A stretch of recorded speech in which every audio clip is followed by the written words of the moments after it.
Hi everybody, I'm Girl Writes What, and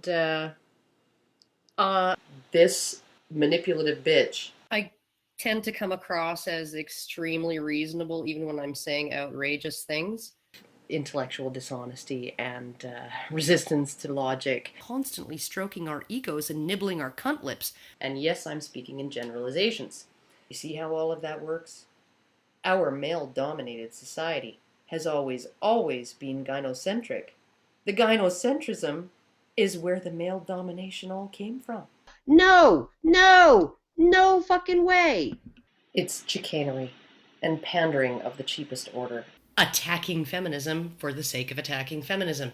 I think if I was going to be an object, I'd rather be a sexual one. Aren't you aware that statistically, sexual assault is one of the most underreported crimes in our society? Don't care.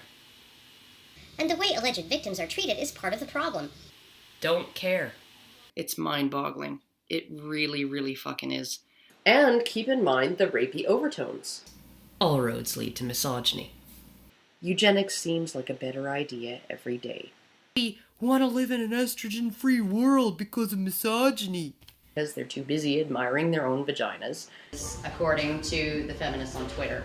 I want you to lick my butthole. Oh, here's some more rapey stuff. No, I actually don't think that there's a place for feminism in the Middle East or in Africa. Of course she doesn't believe it's necessary in the Middle East and Africa, and there's absolutely no element of religious or cultist thinking in that mental process, eh?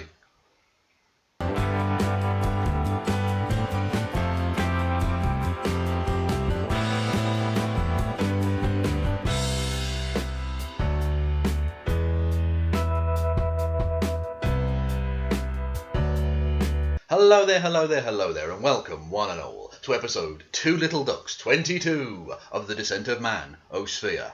The series where I take you through the ways in which the manosphere and its utterly disgusting inhabitants are trying to reverse human evolution and drag us all back into the fucking sea. And today we're dealing with a Canadian femme who looks a hell of a lot like Cameron Fry from Ferris Bueller's Day Off. Seriously, if you're a younger person, Google that shit. Yes, it's Karen Straughan! Now, Karen Straughan, otherwise known as Girl Writes What, because that was her original name or handle here on the YouTubes, is a female MRA, one of the regular cast at Honey Badger Radio, and is an all-round superstar of the manosphere.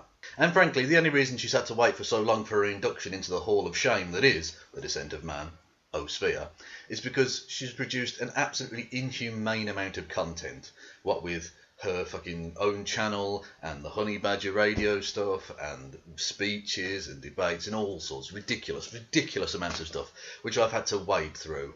It's been emotional. She also did a couple of debates with yours truly because, quite frankly, her standards aren't very high, it seems. But anyway, like a lot of MRAs, she doesn't seem particularly keen on women.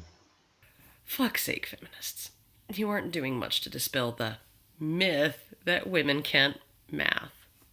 Specific crimes against women, rape and sexual assault, and sexual harassment is another one. I think a lot of women bring it on themselves. Female power was the power of complaint and manipulation. You know, you go to the fucking slut walk and you see these massively overweight women dressed in, like, next to all together. Oh my goodness. Listen, bitch, don't be a hoe. I like pickup artists, right? I like the whole idea of it. I like MGTOW. I like the whole idea of that. All while employing the exact same manipulative tactics as their ancestors did.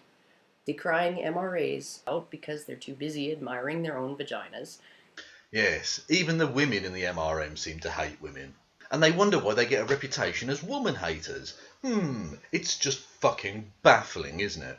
But anyway, as I mentioned, Karen is one of the regular, and indeed founder, members of the Honey Badger Radio crew, who are a female MRA collective, or largely female anyway. There are a few men that get sprinkled in there as well. But essentially their kind of USP is that they're women who are MRAs.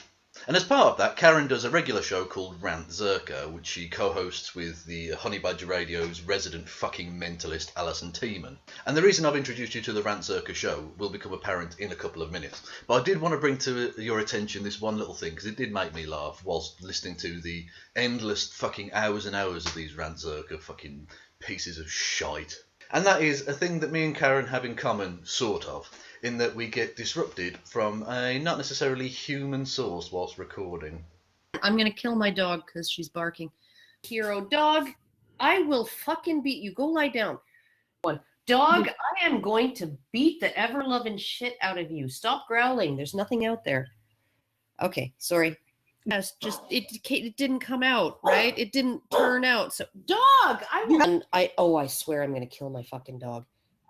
Sure, because I'm getting up and I'm letting my freaking retarded dog out because she's not gonna stop. Stop, get down, back off. Stay. Back. Oh my god. Oh, All right, well, so that was a thing. Karen let her dog out. Yes. I have a very similar thing happen to me with Rory Cats. Because I'm in the room alone talking aloud, he thinks I'm talking to him, and so he will come and try and basically interrupt me whilst I'm filming. Don't you, Rory Cats? What? What is going on? I was enjoying a nice sleep. Oh, I was just saying you were always interrupting me whilst I'm trying to film stuff. Oh, you are filming one of these god-awful pieces of shit. I do not care. What I do care about is chicken. Get me the chicken. Okay, I'll get you some chicken in a minute, Rory Cats. I'm just doing the video. But anyway, let's move on, shall we? Because now it's time for...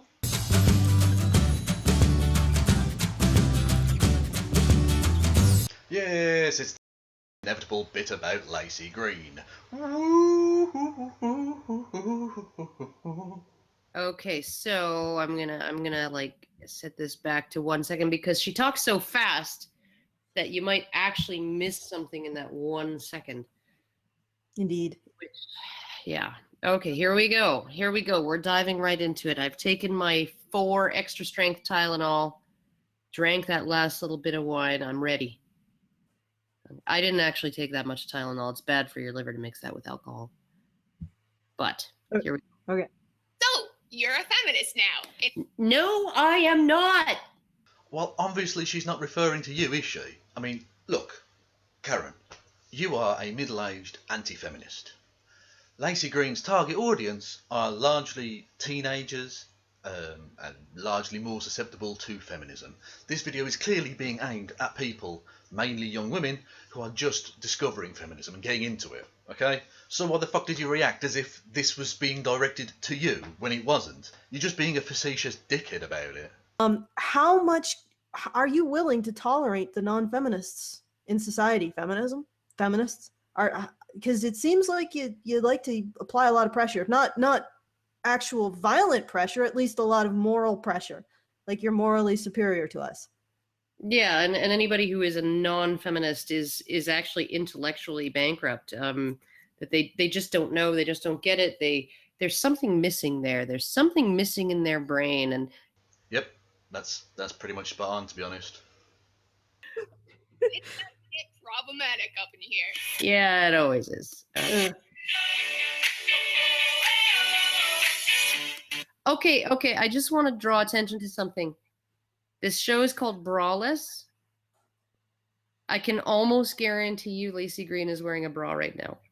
I know, right? It's crazy, isn't it? She's called it braless, and yeah, she's wearing a bra. And you know what else I've noticed, right? You know that show The Office, right? Most of those people, they don't work in an office. Most of them are actors. I know, it's crazy. And you know that show Britain's Got Talent? Well, some of the people aren't from Britain, and most of them haven't got any fucking talent. But wait for this one, right? This is crazy. You know that internet group called the Honey Badgers? They're not really honey badgers. They're people. But don't worry, between me and you, Karen, right, we're going to blow the lid off this whole, the title of the show not necessarily being 100% representative of everything in the show, conspiracy. Between me and you, we're going to blow this one wide open. I know, it's this, like, yeah, but yeah, it's sort of a minor quibble, except it does sort of call into question her authenticity and honesty, period. Yeah. No, it doesn't. No, it doesn't in the fucking slightest, okay? What a ridiculous piece of nitpicking fucking bullshit. And before any of you say, oh, it was Alison Tiemann that said it, Karen Straughan said yes at the end. She agreed with that shit. She took that opinion on herself, okay? So, you know, shut up. Like, Braless, really? What's up, everyone? Lacey Green here. Last week I checked out the VMA. Oh, she is. See, I see her bra strap right here. Right here's her bra strap, and here's the edge of her shirt, right? And here's her other bra strap. You can tell by the little plastic clip, right there. Yep. And there's the other edge of her shirt sleeve. She's wearing a bra, people. She's a complete fucking fraud. How does that make her a fraud in the fucking slightest, you mental case? So far in this video, all of your points have been banal to the point of anal prolapse. I mean, up your fucking game, Straughan. You're supposed to be one of the intellectual powerhouses of the manosphere. Fucking hell. And so, like, I'm not begrudging her the comfort of, a lot of women with smaller breasts, given the architecture and engineering of bras, they find them very uncomfortable. But when compared with weighty things like Lacey Green's breasts, just kind of hanging all out there, and Yeah, that's more uncomfortable. it is. It absolutely is. So I'm not begrudging her wearing a bra. I'm just kind of wondering why she called her show braless if she's going to wear a bra for everyone. Well, I think Firstly, I'm sure that Lacey is just absolutely thrilled that you don't begrudge her wearing a bra. I'm sure she's had many sleepless nights waiting for that confirmation to come through. Secondly, how do you know she named the show? I mean, MTV is quite a powerful corporation in the entertainment industry, isn't it? Probably powerful enough to insist that the shows are called what they want them to be called. So maybe she didn't name the show. But also, let's grant that she named it, right? So she called the show Braless, and then decided, at least some of the time, to wear a bra. So fucking what? It's the name of a show. That's all. It doesn't imply that every single person that appears in that show all the time has to not be wearing a bra. That's not how it works. Otherwise, I would expect on your show for there to only be honey badgers. But they're not. Quite often there are people. Unless you ask the MGTOWs, because they don't really consider women to be people, but that's a different issue, okay? You are actually people. And now we're about 10 minutes into your show, and so far you've been wittering on about the most fucking pointless, nitpicky bullshit. white and probably has experienced very little deprivation in her life, aside from criminal activity, which is something that we can all be subject.